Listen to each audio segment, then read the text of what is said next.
Alarm! I've been kidnapped. I need you to go to the police. Where's your husband? Where is he? Like that.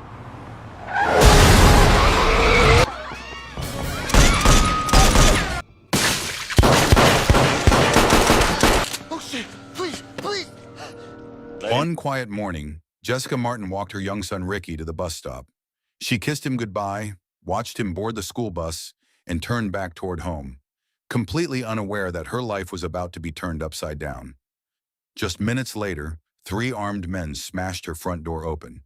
They stormed inside with brutal precision, gunning down the housekeeper before she could even scream.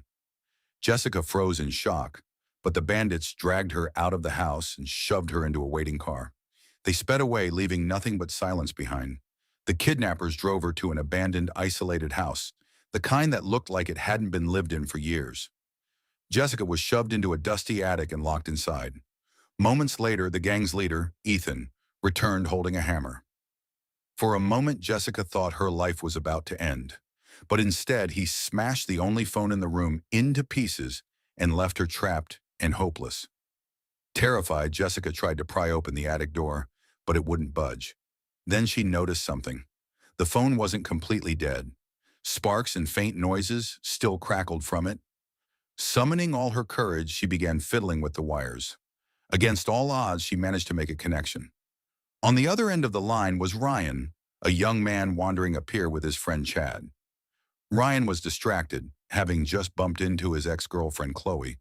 He tried to convince her he had changed, that he wasn't the same immature guy she had broken up with, but Chloe brushed him off. Just as he was about to film her on his phone to prove something, Jessica's call came through. At first, Ryan laughed it off, thinking it was a prank, but Jessica's trembling voice, the fear in her words, struck a chord. She begged him not to hang up. Her captors were dangerous, she said, and they would kill her if she didn't get help. Something in her tone convinced Ryan to take it seriously. Unsure what else to do, Ryan raced to the police station. There he met Sergeant Bob Mooney, a veteran officer with 27 years of service, worn down by the job and looking forward to retirement.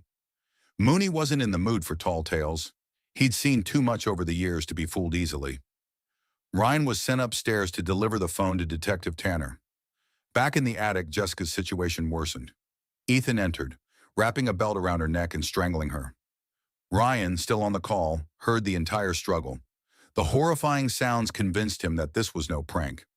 Ethan stopped just short of killing her, revealing instead that they were after Jessica's husband, Craig. They also threatened Ricky, her son, saying they would take him from school. Jessica watched in despair as her own car was driven away by the criminals. She realized they were heading straight for Ricky, who would trustingly get into the vehicle. Panicked, she called Ryan again, begging him to save her boy. Ryan sprinted to Ricky's school, heart pounding. The final bell rang just as he arrived. Children poured out of the classrooms. Ryan frantically shouted Ricky's name, searching every face. He spotted the boy, but it was too late. Ricky was already being dragged into the kidnapper's car. In desperation, Ryan hijacked a security guard's vehicle and launched into a wild chase. He drove recklessly, even on the wrong side of the road, causing multiple accidents. But he didn't care. He was determined to save Ricky. When his phone battery began to die, Ryan barged into a phone store, waving a gun to force the clerks to sell him a charger immediately. Meanwhile, Sergeant Mooney decided to check the Martin house himself. A woman answered the door, introducing herself as Jessica. She calmly insisted everything was fine. Mooney, weary and suspicious but with no proof, left. What he didn't know was that the woman was one of the kidnappers' accomplices. Back in captivity, Jessica overheard Craig's voicemail, mentioning a meeting at the airport. The kidnappers pressured her until she admitted it. They planned to ambush him there. Ryan managed to tail them to the airport. Thinking quickly, he slipped a gun into Ethan's jacket before security.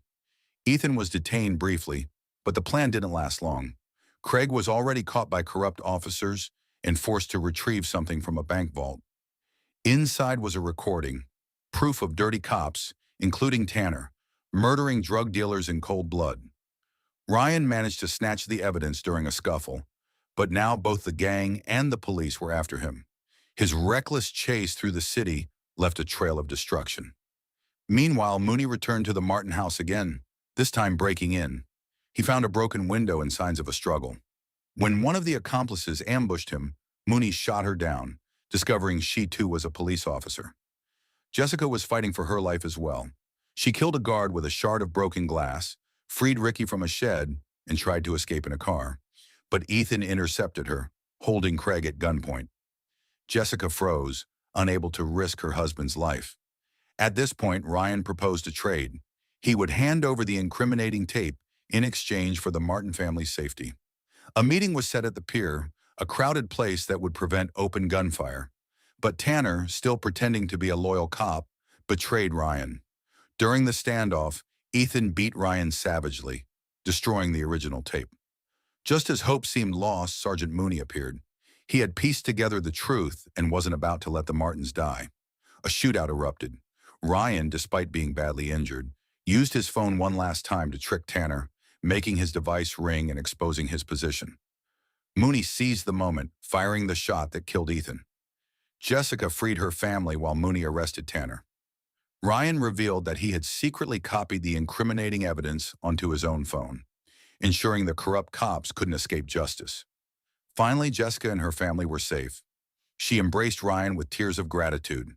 The man who started the day as a carefree, immature young guy had risked everything to save strangers.